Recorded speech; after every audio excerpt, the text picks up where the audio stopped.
Hello, Democrats. Good morning, everybody. Welcome to another beautiful day in Sun River, day 2 of our Oregon Summit.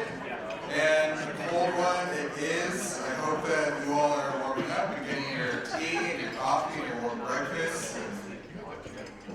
Warming up a little bit, waking up a little bit. I left my room without a watch. It's like baby without pants for me, so I definitely need to wake up. But I do hope that you all had a fun first night here in Sun River and were able to get some sleep because you do have a full and exciting day planned for you, starting with getting some our incredible speakers this morning. And one of the things that makes us so uniquely fortunate here in Oregon is the accessibility of our elected officials. We love hearing from them, but they also love hearing from us. And this weekend is one of the opportunities that we have to make that possible. And we also know how important the policies that these folks are working on are to the lives of everyday Oregonians, and we're highlighting those voices and stories too. This morning, you'll be hearing from several of our statewide elected officials and one of our dedicated Democratic activists, who is also a local elected official. Because as Democrats, we know that the stories of our neighbors and our community members are why we do this, and I'm so excited to kick things off with our speakers this morning. So please continue to enjoy your breakfast as we hear from our leaders, but to kick things off, I'm going to turn things over to our Secretary, José Maldonado, and our Treasurer, Christina, to thank some of our generous sponsors and get things started.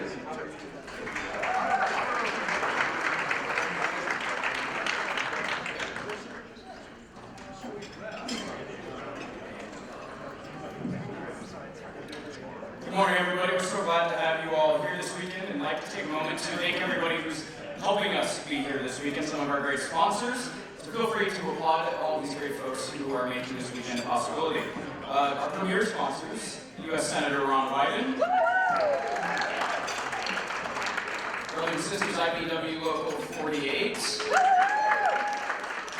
the Western State Regional Council of Carpenters, our friends at NGP Band, OFNHP, SEIU Local 49, UFCW Local 555, New Sun Energy, King Estate Winery, and Morel Inc. It's always happened to me that I'm just the mic. Good morning, Democrats. And for more sponsors, please see page 5 of your program. We'd also like to give a big thank you to our volunteers for donating their time this weekend. Can you get a shout from the volunteers over here? You can recognize them by their original name tags. And additionally, you may see press here this weekend with noticeable bright pink name badges. Lastly, a special thank you to our DPO staff who are ensuring this weekend runs smoothly. You can recognize them by the yellow flags on their badges. If you ever need assistance, we're here for you.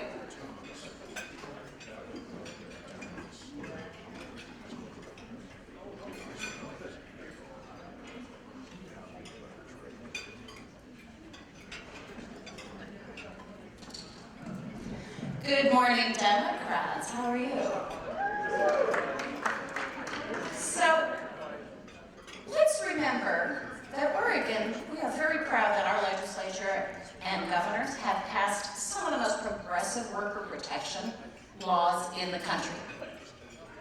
But you know, somebody's got to do the work of actually implementing all of that stuff. So it is my pleasure to talk about the person who's responsible for implementing all that stuff. And I was pretty surprised when I opened up the Oregon Capitol Chronicle and looked at, who's running.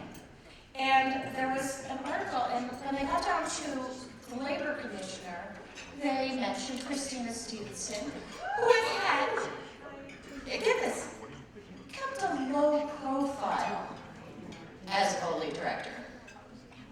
And I'm thinking, low profile? All she's been doing is protecting the base of the Oregon economy, for God's sake. So she kept a low profile while she closed a loophole in our child labor laws. She kept a low profile while kicking up enforcement on wage theft complaints, which, honey, is something real personal to me as an hourly, lowly ski instructor. And also, she fixed a hole in the budget without using general funds. I mean, seriously, who thinks of that? You know who thinks of that? Smart women who are more interested in getting shit done than getting headlines. So I would like to introduce a smart woman who gets shit done. Our bully director, Christina Stephenson.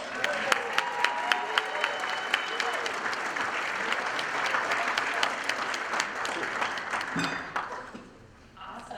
Thank you, Eileen, for that amazing introduction and your years of leadership and service to the state. I'm glad she got you all pumped up. It's so early in the morning. Everyone's ready. If you are here right now, I'm so impressed. You are like the stalwarts of our Democratic Party. So, all right. So, when I was first elected to be the commissioner for the Bureau of Labor and Industries, I saw an agency that's full of dedicated staff working really hard. But what I also saw was an agency that's falling further and further behind in protecting Oregon workers, in supporting registered apprenticeships, and just enforcing wage and discrimination laws. So over the last 2 years, you heard a little preview. We have been working really hard to change that. And we have made enormous progress. So one of the things you just heard is we closed a loophole in child labor law. But let me just give you a little bit more about what that was. So this was a law that actually required us to refund employers that had engaged in child labor law if they had violated the law. I mean, can you imagine someone violates child labor law, we assess a penalty, and then we have to refund it? No. So we closed that loophole. Thank you to the legislature for that. And then just last year, we created the first ever Mediation and Alternative Dispute Resolution Center. So this helps workers and employers resolve their cases a lot faster than going through the whole process. And so you all will be the first to learn that in this 1 year, we have collected $3 million for Oregon workers. And it's not just securing money, we've also secured compliance agreements in order to make sure that it's better for the next worker that comes along at all of those companies. So we've codified an employer assistance division to help Oregon employers comply with the law. We've done a ton to expand access for Oregonians in terms of our language services, our disability access tools. We've translated so many more documents to make them accessible. We've made it easier for Oregon workers to report violations, get help, and actually see results. And last, but certainly not least, with bipartisan support, labor and business leaders, the governor, the legislature, a broad coalition of Oregonians, we secured a historic investment in Bully. That is actually this is a good time to applaud, actually.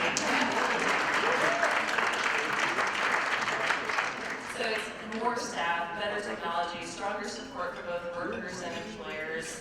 That means stronger enforcement of wage and hour laws. It means quality registered apprenticeship programs that open doors to good paying jobs. It means better access for Oregonians across every community and a real chance at a fair shot for Oregonians.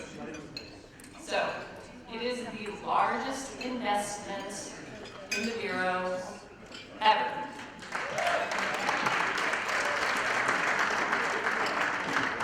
And that is by almost any metric. So there's never been a larger increase in terms of money, $17 million.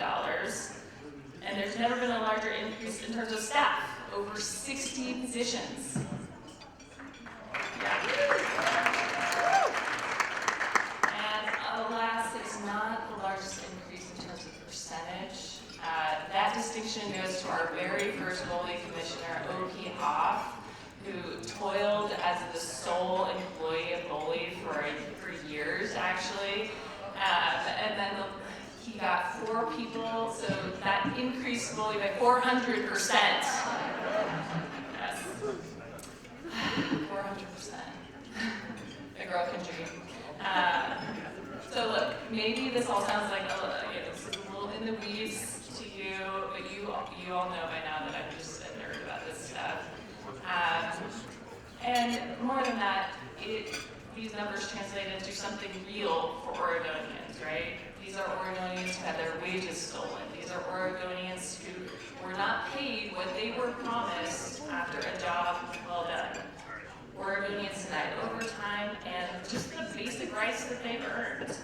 I mean, how many of us can go weeks or months without the pay that we earned? And it will surprise none of us that people were telling us, look, I can't afford medicine, I can't afford groceries, I can't afford rent.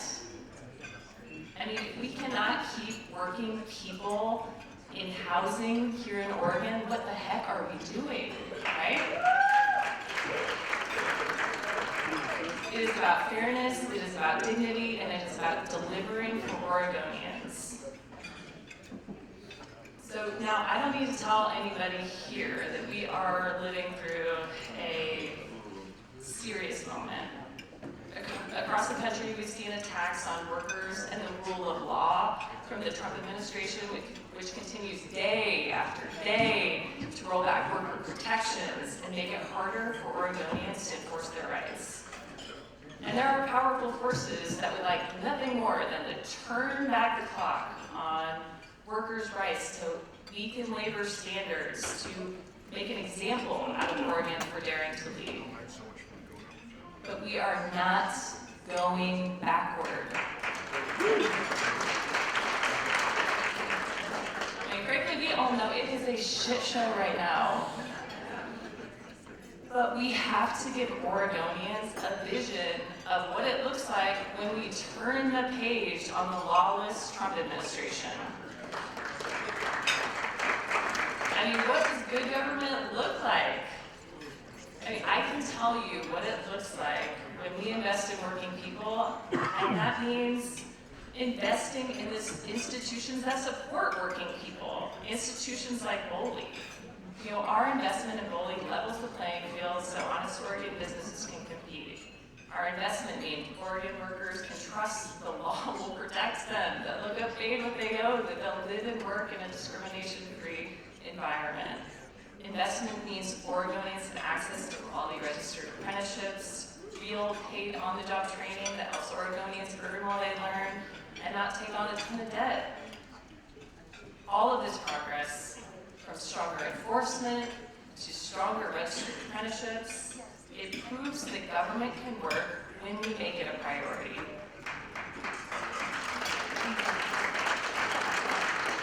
But we cannot stop now. We have to continue to fund this work. If we want the laws that we all have fought for decades to mean something, we have to keep the investigators hired, we have to keep the technology modern, and the cases moving. We cannot control everything that happens at the federal government, but we can control what we invest in here in Oregon.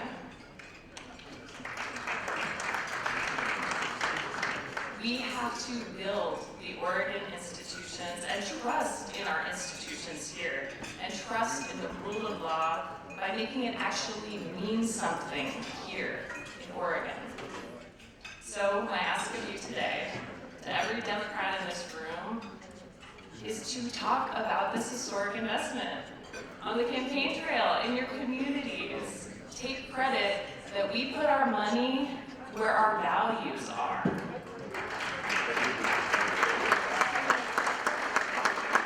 This is what we are running on. We are running on the idea that Oregon delivers.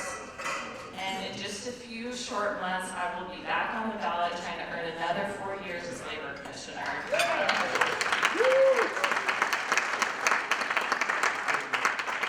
I will tell you, this race isn't just about who's in this office. It is about having someone who wakes up every day and says, how can I make the lives of working people better? And with your help, you're going to keep delivering, making sure Oregon workers are paid what they're owed, small businesses can secure a level playing field, and that registered apprenticeships keep building the next generation of skilled, good-paying jobs. We've fought for these laws for decades, and now they are finally being enforced. That is the difference between words and paper and real protections for real Oregonians. And that's what it means to deliver for working people. So over the next 4 years, let's finish what we started. We know that when we fight together, we win together. So let's keep building an Oregon where everyone can live, work, thrive, and belong. Thank you.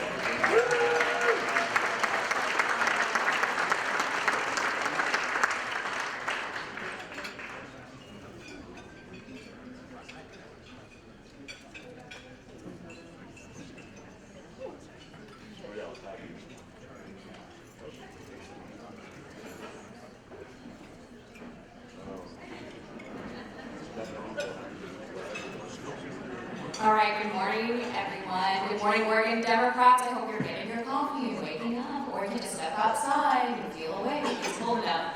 I'm introducing myself. My name is Christina, and I am your state party treasurer, and I spend my time thinking about numbers to make sure our budgets line up with our values and that our spreadsheets tell a story of progress. So it's not every day I get to introduce someone who makes public finance feel really exciting. Treasurer Elizabeth Steiner. Treasurer Steiner is Oregon's first woman ever to serve as state treasurer. Yes! And she brings the role of compassion of a physician, the sharp mind of a policymaker, and the steady hand of a public servant who believes every decision should reflect our shared democratic values. Under her leadership, Oregon's investments are now on the path to be truly climate positive by reducing fossil fuel investments across our state portfolio. We just voted on that in September. It's a big round of applause to that. Treasurer Steiner has also made sure that Oregonians feel the impact of that leadership in their everyday lives, like the work to return unclaimed property to families and helping people save for college and retirement through Oregon's college savings, through programs like Oregon Saves and Oregon College Savings Plan. She's helping thousands of Oregonians feel stability, security, and opportunity for the future. She reminds us that the budgets are moral documents, and under her watch, Oregon's financial choices tell a story of fairness, foresight, and faith in the next generation. So, from one treasurer to another, and from all of us who believe in Oregon that invests in people and the planet, a problem solver and a champion for Oregon families, please join me in giving a big welcome to Treasurer Steiner.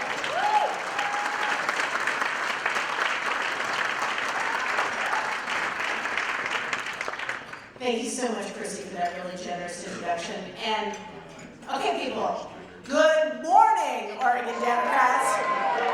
Thank you. Okay, so I want to start with some thank yous. And I know that technically you're not supposed to start speeches with thank yous, but here's why I'm going to do it.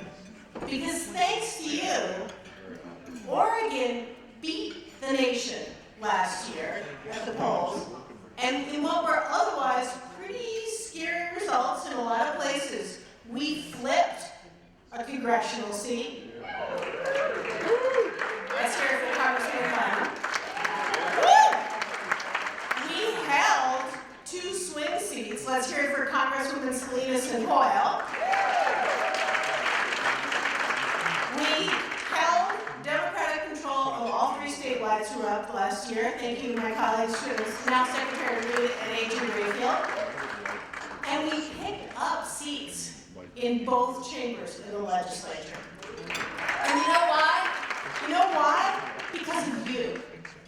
Because you all busted your tails to raise funds, to do neighborhood leader programs, to get out there and go door to door to door to door to door. I don't know how many doors most of us knocked last year, right? A lot. And that, my friends, that hard work is what Oregon did something that no other state did. We gain ground for Democrats. Democrats who stand up every single day for working people, who stand up for making sure that every Oregonian has access to health care, has access to a place to live. We're not there yet, but we care about it so deeply. And we're working for it every single day. And I want to give a shout out to our governor for all of her emphasis on housing. It's been a huge difference during your tenure already, Governor, and I really appreciate it. So the thing I really want to thank you for is for getting me elected as the first woman treasurer. Because I got to tell you, this is far and away the most fun I've ever had at work. I love my job so much. And why?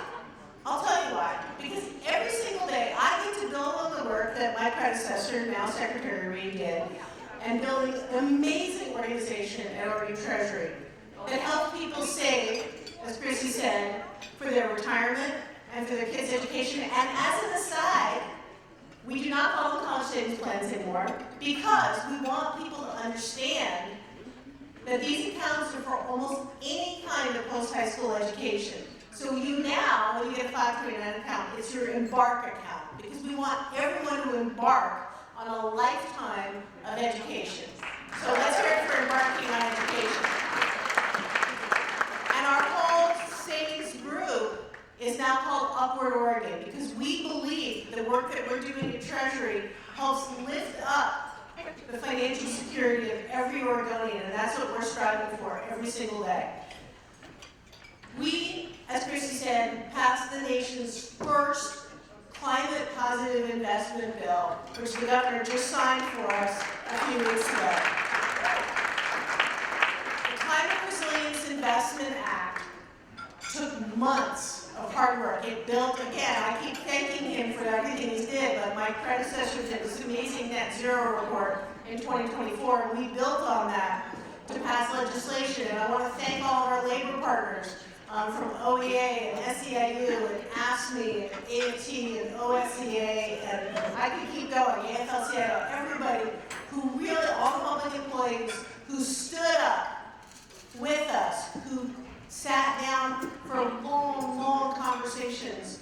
I want to thank the people in my investment division who thought really, really hard about how to structure this in a way that we can protect our fiduciary responsibility to grow that pension fund, to make sure that our retirees get the benefits they're owed for their years of dedicated public service, and that we reduce the burden on public employers, because every dollar that they don't have to pay in PERS is a dollar that puts teachers in classrooms and firefighters in stations, right? And that's something we all want. So that Climate Resilience Investment Act has been getting national attention, and we could have only done it because you all got me elected, and you got amazing Democrats in the legislature elected, and 3 years ago you got our governor elected, and it's so exciting. But that's not all we've done. I want to just tell you, because I got to tell you, a lot of people don't really know what Treasury does. So we have 5 divisions, all right? We have our investment division that not only invests OPERF, the Oregon Public Employee Retirement Fund, but the Common School Fund, which benefits K-12 education, and the State Accident Insurance Fund, which is an insurance fund that helps keep workers' comp rates low, which is a national model for how to do this, and a whole bunch of smaller funds, including one that I helped pass the bill for in 2024, to take this enormous amount of money, about $550 million we got from Monsanto, to have a perpetual trust fund for cleaning up these forever chemicals in our environment. And I want to thank the governor's team for all the help with that work that we did. But that's super exciting. So there's like 20 funds that we manage. So there's our investment division. There's our finance division. Who moves money around in the state? Not just for the state, but for almost every city, county, school districts, special districts, you name it. It's the Treasury Finance Division. And what we do is we pull that money in and we put it in something called the Local Government Investment Pool. And most of that money, in most states, thank you, Christopher. I saw you back there. Thank you. Most, if you think about your average savings account at the bank, maybe you're earning 2.5%, 3%. We net 4.6% for our local governments when they put their money into our investment pool, after we take off the small amount that we take off for fees for managing that fund. And that's all due to the amazing staff in the fixed income group at Treasury. So the Finance Division moves everything around, helps local governments grow their own money. We've got our unclaimed property division, trust property, and Chrissy mentioned that. This year, we've returned almost $25 million in checks, what are called checks without claims. Checks that we figure out, we've got unclaimed property sitting there, and we figure out who the person is, we're confident that it's the right person, and we send them a check without them having to do anything. And some of those checks are small, $25, $50, but every dollar matters. And some of those checks are really, really big. And I think we sent one out for $250,000 this year. So, if you have not gone recently to unclaimed.oregon.gov, you should, because that's where you can look to see if you have unclaimed property sitting in the Oregon Treasury Trust Property Division. So I encourage you to do that and tell all your friends. But thanks to our great staff, we're pulling in a lot more money every year than we have been. We're getting banks and businesses and everybody to stand up and do what they're supposed to do, which is turn that money into us when it hasn't been claimed for 3 years. And then we turn around and we put that money in the common school fund unless somebody claims it back out, right? We give it back out. So there's that division. There's our debt management division.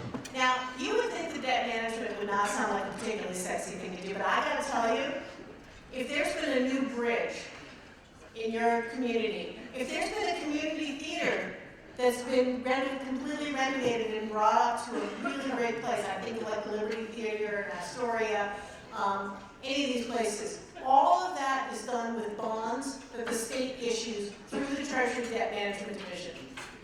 My team is so good that we sold in April almost $2 billion in bonds over the course of a week. And our credit rating and our team is so good at timing this stuff that we saved $100 million in debt service over the life of those bonds. That's your tax dollars that are going to things that make a difference, right? Healthcare, keeping kids safe, protecting workers, all that kind of stuff, and not just paying down debt service on bonds. So that's our debt management division.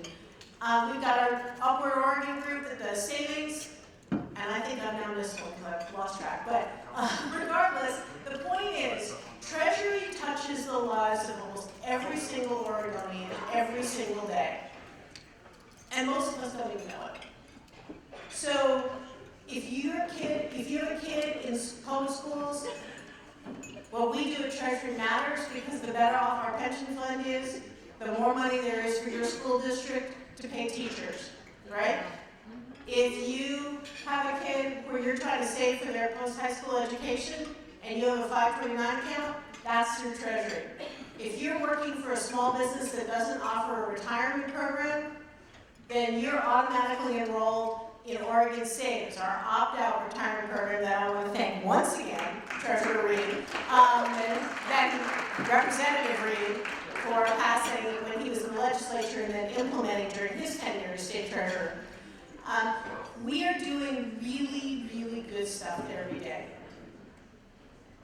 I am so privileged to have this job. I love my job. I work with amazing people at Treasury every single day. And people who are really committed to our mission. And the only reason they get to do that is because of all of you and all the people that you inspire to get out and vote. So thank you from the bottom of my heart. Thank you for doing what you do to make sure that we elect people in this state who can implement the policies that reflect our values. And we cannot do it without you. So thank you so much.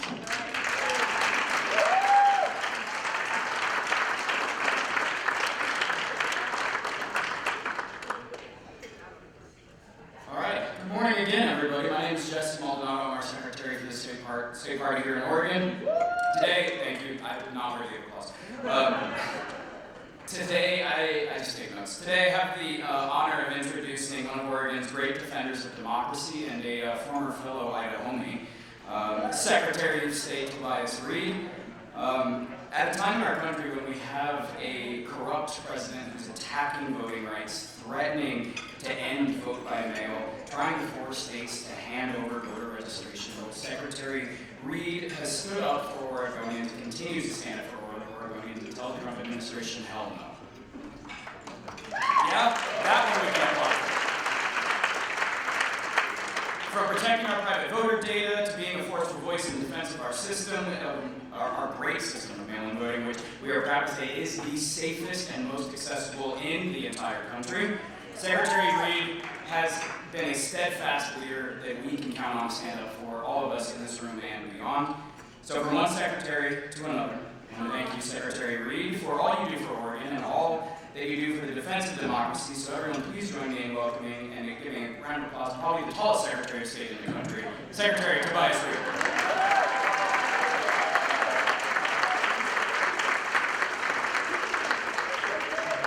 Thank you, Jesse, for the really nice introduction. I am fired up to be in front of you this morning because what's more important than democracy, right?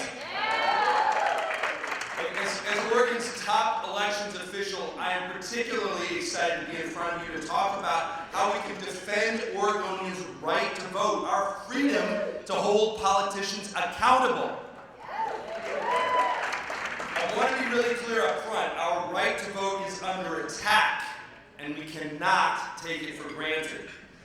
The attack on voting is not going to happen all at once, though. It's going to be piecemeal. And it's going to sometimes be under the pretense of supposedly making elections more secure. Don't be fooled. This is also why I am not ever going to give an inch. There's one thing about the Trump administration that's really quite impressive. See if you agree with me. Their ability to generate outrage and bad ideas on an almost daily basis forces even the most informed among us to lose track of all their terrible ideas, even their efforts to undermine elections. So let me recount for you the ways in which President Trump and his allies have attempted to undermine our elections. In the early days of his administration, he cut critical cybersecurity and physical security programs that counties rely on to keep elections and the people who run them safe. This was even after he had directed those programs to stop working on election security. And then President Trump personally targeted the former CISA director who had worked on election security with an executive order declaring him a bad faith actor and ordering the Department of Justice to investigate him. I appreciate these boos. This is going to be a trend, so pace yourself. You have a few more things to boo. Then he tried to tie critical election funding to divisive culture wars, saying we'd only get the funds if we made life harder for LGBTQ people and communities of color. His administration tied acceptance of even the smallest grant funding on election security to a state's willingness to sign on to his divisive social agenda. Not long after that, he issued an illegal executive order specifically designed to put new barriers between Americans and their right to vote. Not only was it broad in scope, targeting vote by mail, voter registration, and voting machines, for example, but it fundamentally attempted to gut, via executive order, the authority that the Constitution gives to states to run elections. You won't be surprised, we took him to court immediately. And then there was this summer, when the Department of Justice came knocking, demanding access to Oregonians' private data, your driver's license numbers, your full birthdays, your party affiliation, partial social security numbers, sensitive personal information from our voter file. And you know what I said. Not a chance. I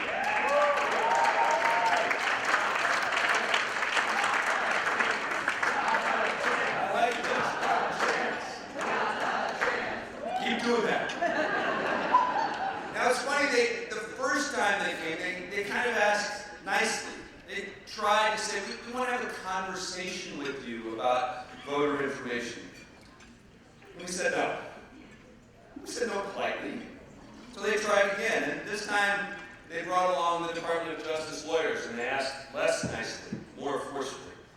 And we told them no again, saying we didn't trust what they wanted to do with this data anyway, in addition to the fact that they're not entitled to it. And they really didn't like that. So now the United States Department of Justice is suing me for doing my job.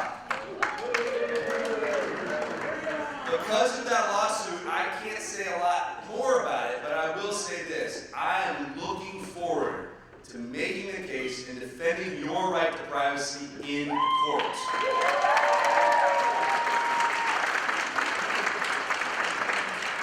As if that wasn't enough, on top of all of this, President Trump is now parroting election advice from Vladimir Putin to get rid of vote by mail. We know in Oregon that voting by mail works. We've been doing it for a long, long time because it works, because it meets people where they are, and again, allows people to hold politicians accountable. That's how we make things work. So all of this is what is on the surface. But every day, I'm sad to tell you, we learn more and more about the lengths this administration is willing to go to undermine elections. There is credible reporting, for example, that they are working to build a national voter database and take that power away from us, from states. They are supposedly considering the prosecution of election officials who refuse to go along with their illegal orders. So let's be clear, these are not just bad policies. They are bad policies, of course, but they are more. They are an attack on your freedom, a deliberate attempt to make voting harder, more expensive, and less secure, because President Trump is scared. He is scared of losing power in a free and fair election in 2026. He knows that his agenda is unpopular, ripping families apart, sending troops to American cities, cutting taxes for billionaires while making healthcare more expensive for families, and sticking those same families with higher grocery bills while he lines his pockets with shady crypto deals. So he's scared, and he's doing everything he can to stop the American people from holding him and his cronies accountable. But here's the good news. The Constitution, that document he swore an oath to, is not on his side. Article 1, Section 4 says it very plainly. States run elections, not presidents. And in Oregon, we will defend that authority every single time. If Congress tries to strip away your rights, I'll work with our senators, our full delegation, every ally we have to fight back. Because our oath is to you, the people, and to the laws that protect your freedom. I will tirelessly travel around this great state of Oregon, working with county clerks to make sure that our elections continue to be safe, secure, fair, and accurate. I'll go anywhere to talk to Oregonians about the importance of being heard and casting a ballot. PTA meetings, union halls, Rotary clubs, Granges, County Central Committee meetings, door to door. We know this works in Oregon. We've been voting by mail for decades, safely, accurately, securely. It's more convenient, It saves money. It's more secure. It boosts participation. It works. I don't have to tell any of you, anyone in this room, anyone here today, that democracy is not self-sustaining. It depends on participation, good faith, respect for truth. Every ballot cast is a declaration of that freedom.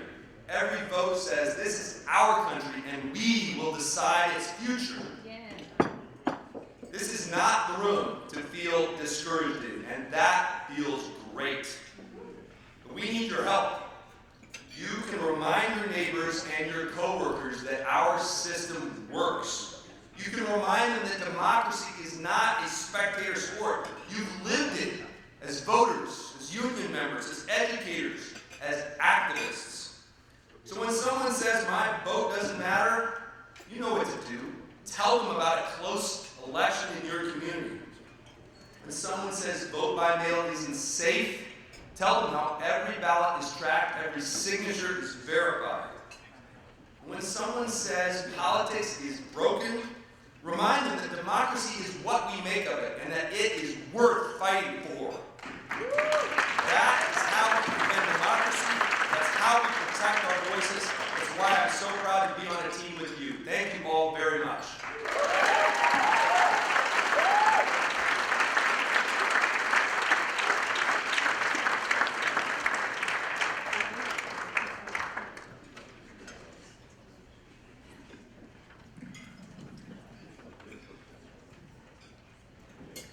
Good morning, everyone. Tobias is certainly a hard act to follow, isn't he? I'm Diane Grover, one of your DNC representatives. I'm so happy to be here with you to introduce our next speaker and my good friend, José Gamero-Georgeson. As an immigration attorney, I love hearing immigrant stories. José's journey began when his family moved to the United States due to the dangerous conditions in his native Peru when he was only 7 years old. He attended school in Florida and graduated from the University of Florida with a BS degree in environmental science. After graduation, José made his way to Oregon in 2007, and aren't we so glad he came to us. Over the years, José has been dedicated to education issues. José currently serves on the David Douglas School Board and is the president-elect of the Oregon School Boards Association. José also has been a true champion for people with disabilities and is currently the chair of the DPO Disability Justice Caucus. I was lucky enough to serve with José on the DPO Diversity, Equity, and Inclusion Committee and saw up close his personal commitment to that critical and timely work. Most importantly, José is a devoted husband, father of his beautiful son, Steph, a wonderful friend of many, and a very active and beloved member of his community. And now it's my great honor and privilege to welcome José to the stage. Please join me in welcoming José Gamero.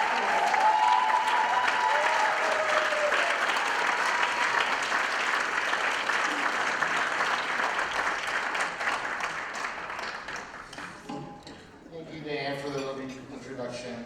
I appreciate you and all the work you do for immigrants. Good morning, Democrats. As Dan mentioned, I am an immigrant. As a young boy growing up in a predominantly immigrant community, I know firsthand the fear that comes along with living in a country that you feel doesn't want you. That I remember really early on learning that as a young boy, if you ever saw a police officer, you were told to quietly turn around and walk away. Don't draw attention to yourself. Don't draw attention to your family. As a kid, you could sense the discomfort. You overheard the comments that those would make. It didn't matter what your status was. I've been all of them. But because your collective community was afraid, you were afraid. And your family was afraid. As I grew up, I learned more and more about the broken immigration system that I was trapped in, that even as I tried to do everything right, I still didn't seem to get anywhere. I was met with uncertainty everywhere I looked. Would I be able to go to college? If I did go to college, would it be worth it? Will I be able to get a job? Will I ever be able to become a citizen? But back then, my marriage wouldn't help me with that because the federal government didn't happen to like that I was married to a man. So it wouldn't have helped me to get my papers. I see what's happening all around me and I can't help but think about all the things I went through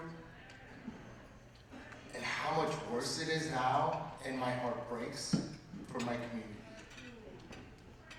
As a school board member, I hear the horror stories from the families in my district dealing with this new reality. I hear from the parents that are scared to bring their kids to school.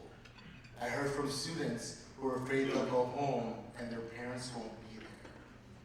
I heard a mom devastated because she's gonna have to pull her kids away from the only life they've ever known because her husband was deported and she doesn't know how to raise 4 kids on her own. No matter how much she wants to stay, she might have to leave. What's happening to immigrants in our community is not what the United States is all about.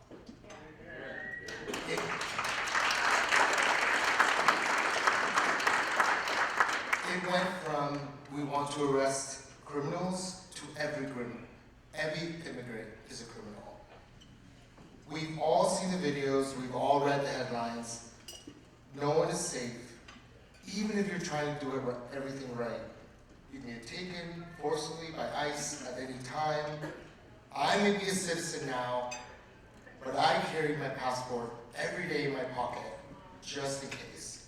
I know other people like me, that look like me, brown kids, brown adults, that were born here, that carry their passport every day because they're afraid. 10 years ago, I couldn't vote. And now I stand before you today, try to do good work in my community, on the school board, for our state. There is hope.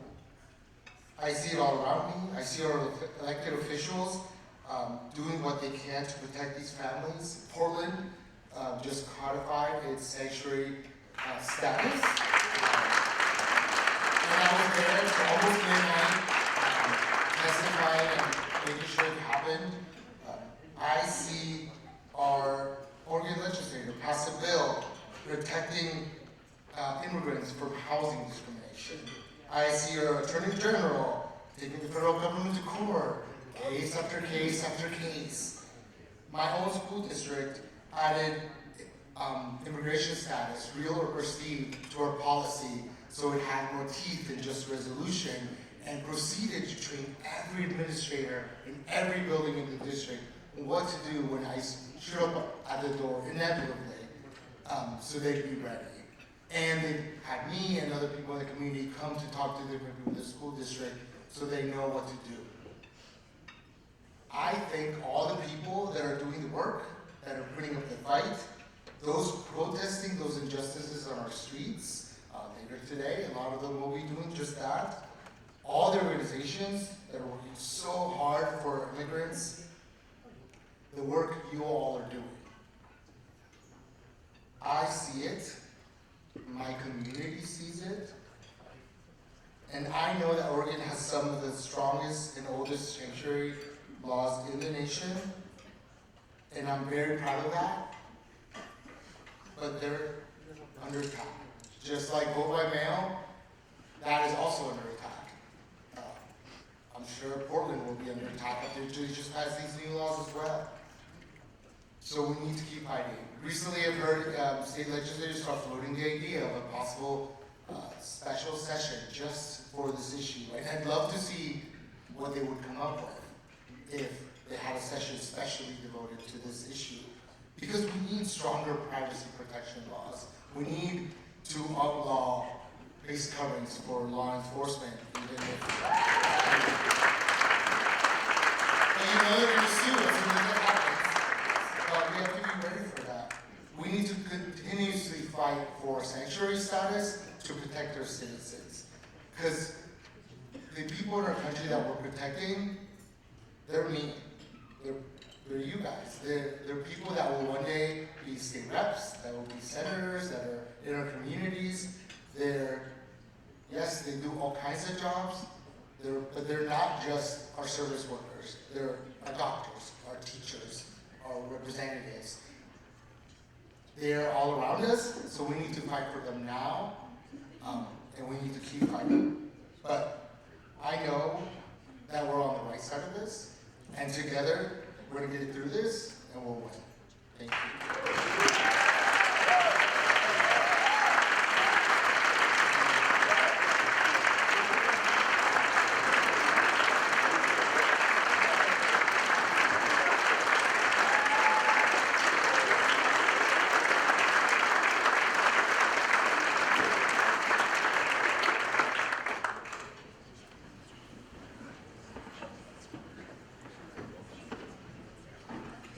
Thank you so much, José, for that.